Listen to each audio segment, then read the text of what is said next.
You talk about Steven Nelson, and we talked about some of the. We have a few guys on the team who, played on this Houston team. Charles Omenihu being one, Steven Nelson being another one, Justin Reid being another one. We have a lot. There's a lot of Houston Texans Chiefs crossovers in this one.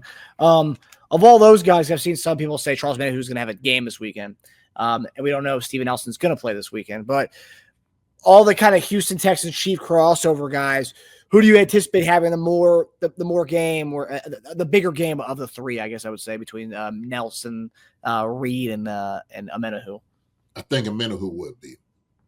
I do, because now you've given Omenihu a couple more weeks to get that knee healthy, and I think he's probably going to benefit more than anybody else from this type of rest. Especially, he was ahead of schedule just getting back. So him having another couple of weeks where he's, is able to get his knee just right, I think he's going to do well for us. It'd be good to see Justin Reid. I think Justin Reid, he'll have a hell of a game. Hope he does, because he's going to need to. Justin Reid's going to have a hell of a game for us to win this game. So just keep his ass away from Nico Collins on a one-on-one. Yeah, don't do that. Don't do that. We got other guys to do it, so. And how can I forget DeAndre Hopkins? That might be maybe the one, right, JD, between him and Omenihu, I would say, actually. Yeah, he could. I hope so. He's another one that benefit off his rest. Because I know he's ready to go. I know D-Hop is ready to go, man. He's a guy that we would want to get him a ring. He deserves it. He came here specifically for that reason. We got to make sure we give it to him.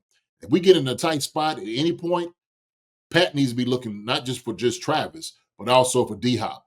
I guarantee that joker right there is going to pull it down, So Dreadlock roster is going to do it for us.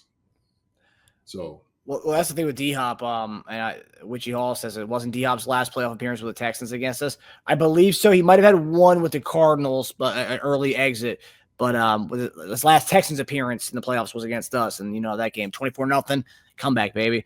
But JD, the one thing, D-Hop's an interesting one because there was this whole speculation that the Chiefs were kind of keeping him under that 50% snap threshold so they didn't have to trade him a fourth. It was going to be a 5th round pick, and at the end of the day, it's we kept him under that 50%, and we're not trading him a 4th. We're trading him a 5th.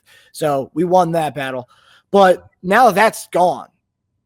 Do you anticipate? Yeah. Obviously, we anticipate. Oh, I think you'd agree. Probably a higher snap count for D-Hop now. And do you anticipate kind of now that it's playoffs? It's a short season.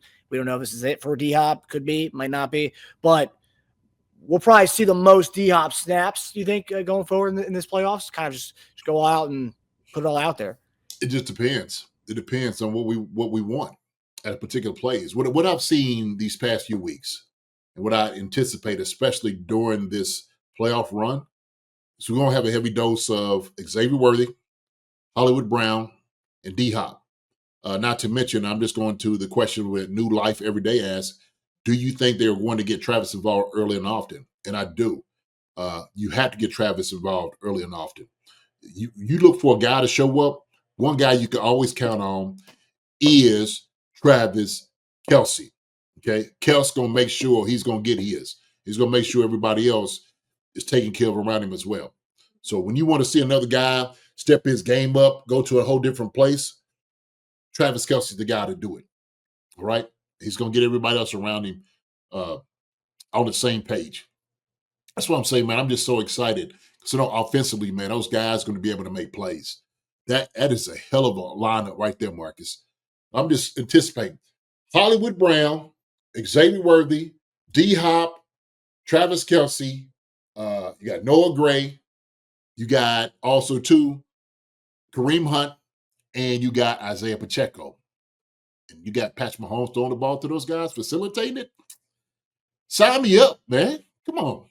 We should not, if our defense holds up, which I know they will, because they're a very stingy defense.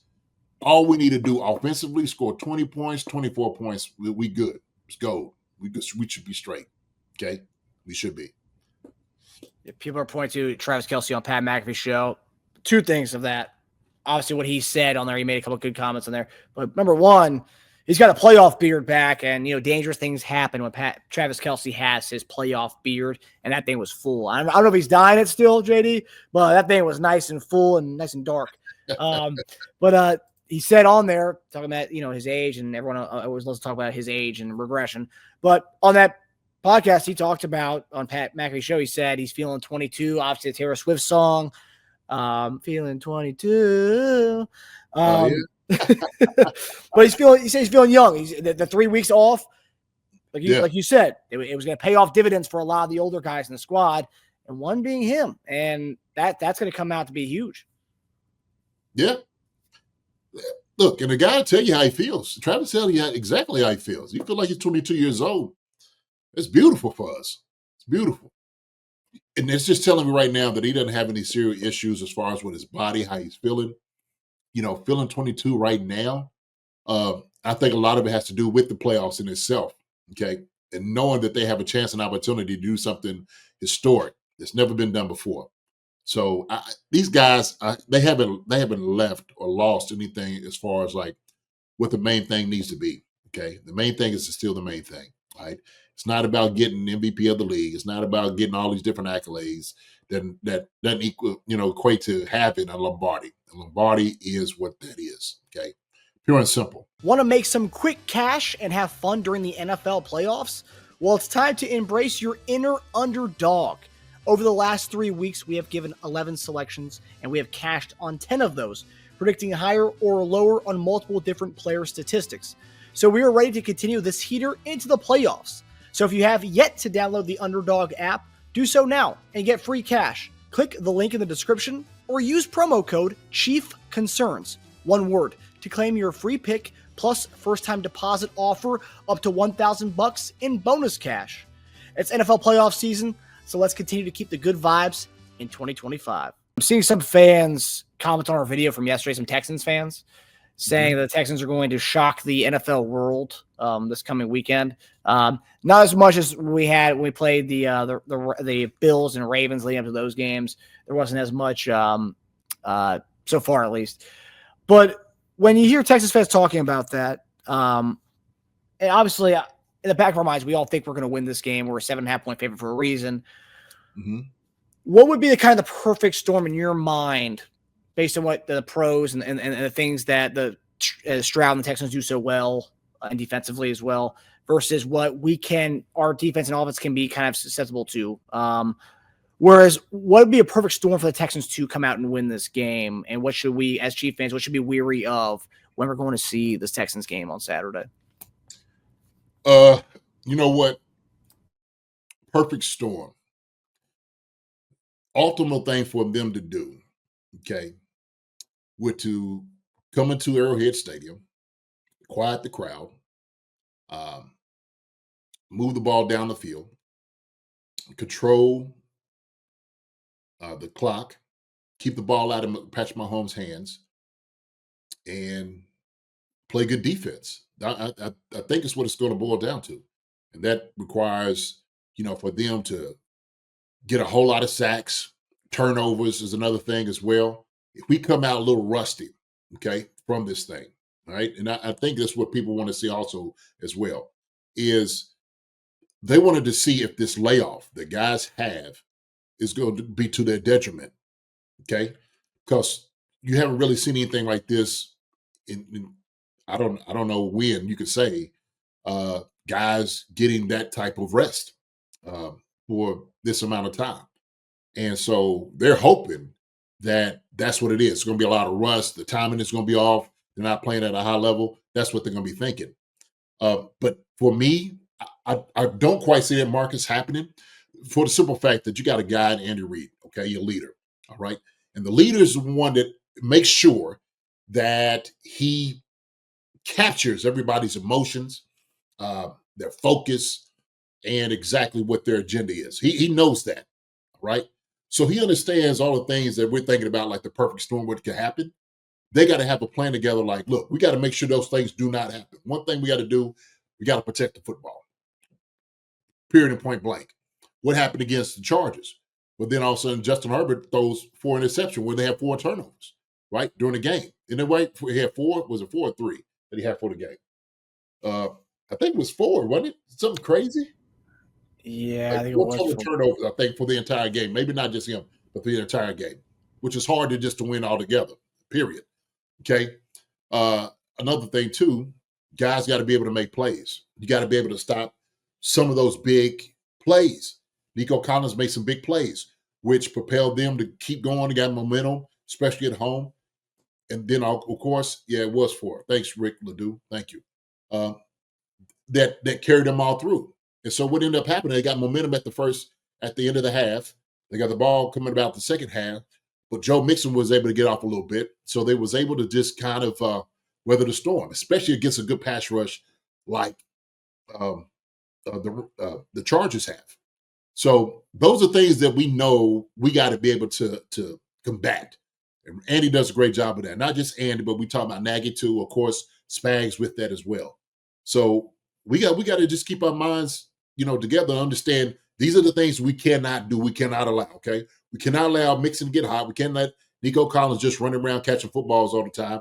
And of course, we can't let C.J. Stroud just sit back there and just pick us apart. And then, of course, when we get on the other side of the ball, when we're on offense, we can't have drives that's being stalled. We can't have penalties. We got to protect the football. We got to make sure every single opportunity counts. Every single opportunity counts. You know what we didn't do last time? We didn't do it last time against this team is we didn't run the football enough. We just didn't. Okay, we came out firing and slinging the ball, which I love it. It's great when it happens and it works. Okay, there was some big plays that we missed last time. Justin Watson down the middle for the touchdown, went through his hands, got the one on Xavier Worthy on the sideline where he was out of bounds. Okay, we didn't have that one. Hollywood, I think, also too on that same series, missed the one down the sideline as well. So we just got to capitalize on big plays. That's the only thing that we have to do. And we got to be able to run the football effectively. That's another thing.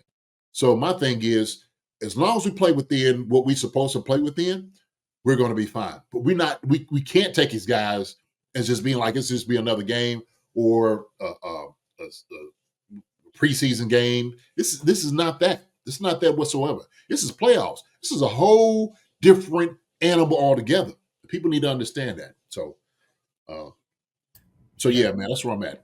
Kareem Hunt had a really good game that game. I know you said we didn't run enough. 11 carries, 55 yards. Remember we talked after the game saying, they need to feed him even more, give him more chances in that game because he was obviously hot in that one. I think I'm seeing someone here say feed Kareem.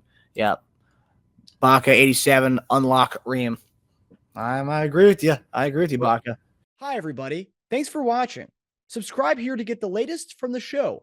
Also, be sure to check out the best clips from Chief Concerns. And if you prefer to listen to the show, subscribe and follow us on Apple Podcasts, Spotify, and anywhere else you get your podcasts.